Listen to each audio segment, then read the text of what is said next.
Assalamualaikum warahmatullahi wabarakatuh. Terima kasih yang telah menonton video saya pada kesempatan kali ini. Izinkan saya untuk menampilkan video untuk memenuhi ujian akhir semester dari mata kuliah Sistem Informasi Manajemen. Saya merupakan salah satu mahasiswa dari Universitas Pancasakti Bekasi, Fakultas Ekonomi dan Bisnis. Di sini sebelum masuk ke dalam pembahasan, perkenalkan terlebih dahulu nama saya Siti Halimatus Syadiah. Saya dari Fakultas Ekonomi dan Bisnis, Prodi Manajemen, kelas Regular Plus atau kelas Weekend, dengan nomor NIM 28921502999, dengan dosen pengampu yaitu Ibu Ipah Masripah MM. Di sini materi yang akan saya bahas adalah tentang sistem informasi pemasaran. Di sini ada pengertian sistem informasi pemasaran.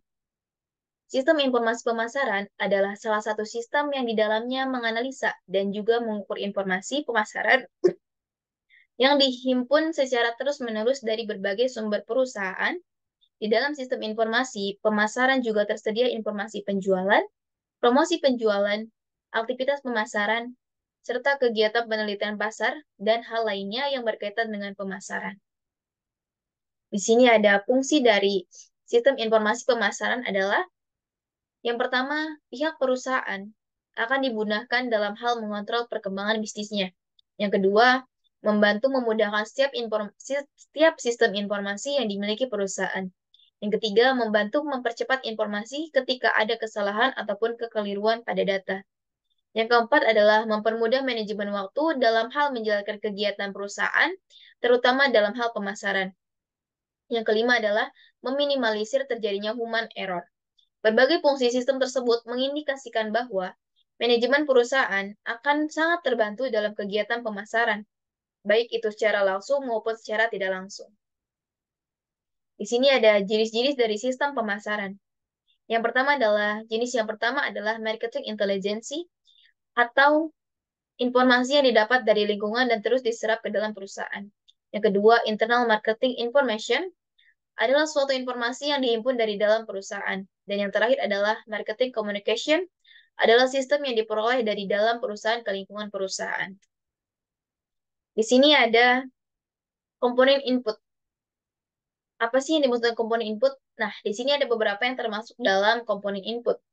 Komponen input sistem informasi pemasaran yang pertama adalah subsistem informasi akuntansi. Subsistem informasi adalah suatu kegiatan yang dilakukan guna mengumpulkan data yang di dalamnya menjelaskan transaksi pemasaran pada sebuah perusahaan. Yang kedua, subsistem penelitian pemasaran adalah suatu kegiatan penghimpunan data terkait berbagai aspek operasi di dalam pemasaran, khususnya berbagai hal yang erat kaitannya dengan pelanggan. Umumnya, data tersebut akan dikumpulkan dengan suatu metode survei. Yang ketiga, subsistem intelijen pemasaran. Di sini, untuk subsistem intelijen pemasaran, ini akan lebih berfokus pada penghimpunan data dan juga informasi terkait perusahaan kompetitor, termasuk kemungkinan adanya strategi benchmarking, karena kompetitor tentunya akan sangat ketat saat ini. Untuk itu, data yang dihimpun harus sangat lengkap dan akurat. Nah, di sini ada juga komponen output, yang termasuk komponen output yang pertama adalah subsistem produk. Sistem penelitian yang dilakukan di dalamnya harus bisa menyimpulkan terkait produk yang ingin dipromosikan. Sebagai contoh, kesimpulan yang diperoleh pada produk tersebut apakah bisa diterima dengan baik oleh konsumen ataukah tidak, serta apakah warna dan juga bentuk dari produk akan diminati oleh pelanggan, dan lain sebagainya. Subsistem harga. Sistem ini akan membantu menentukan harga yang tepat untuk suatu produk tertentu. Hal tersebut nantinya bisa diperoleh setelah melakukan berbagai analisa yang dilakukan. Salah satunya adalah dengan cara membandingkan harga kompetitor, baik itu dalam hal produk substitusi atau dalam hal produk komplementer.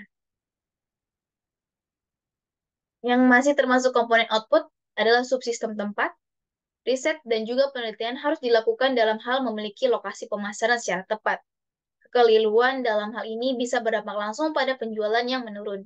Yang kedua, subsistem promosi. Media promosi yang digunakan pun harus sesuai dengan target pasar dari produk yang dijual oleh perusahaan. Sistem informasi perusahaan harus mampu memberikan kesimpulan yang baik dalam merekomendasikan media promosi secara tepat. Yang ketiga, subsistem bauran integrasi. pihak perusahaan juga harus bisa melakukan penelitian serta informasi yang terkait dengan bauran terintegrasi atau kemungkinan adanya pengembangan dalam strategi pemasaran. Jadi, pihak perusahaan harus selalu terbuka pada berbagai pilihan strategi pemasaran, termasuk di dalamnya melakukan marketing mix.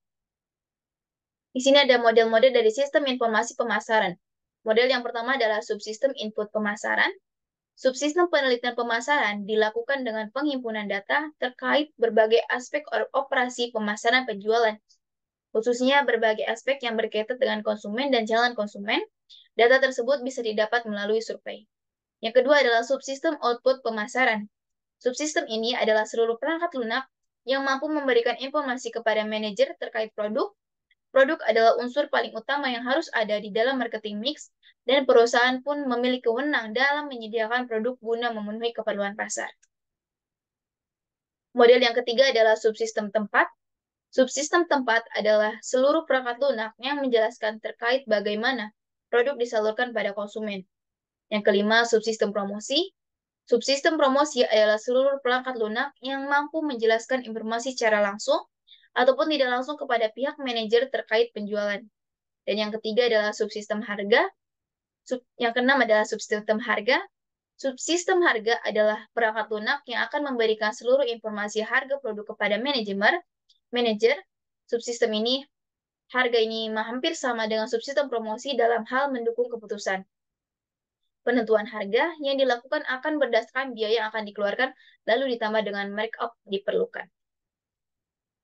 Kesimpulan dari materi yang saya bahas pada kesempatan kali ini adalah, agar perkembangan bisnis bisa semakin maksimal, maka para pembisnis juga harus mampu mengelola keuangan bisnisnya dengan baik. Maka dari itu, terciptalah beberapa sistem-sistem, model-model, jenis-jenis, dan lain sebagainya untuk menunjang suatu bisnis berjalan dengan baik, berjalan dengan sesuai keinginan, dan berjalan dengan sukses, sehingga kita mendapatkan keuntungan yang kita mau dan kita meminimalisir kerugian yang akan kita dapatkan. Terima kasih, saya ucapkan dari saya, Siti Halimatus Syadia, dan saya mendapatkan sumber informasi materi pada kesempatan kali ini berdasarkan yaitu dari yang telah saya sampaikan, yang telah saya tampilkan di layar itu adalah sumber informasi dari materi yang saya bahas pada kesempatan kali ini. Terima kasih ya, saya Siti Halimatus Syadia, kurang lebihnya saya mohon maaf. Wassalamualaikum warahmatullahi wabarakatuh.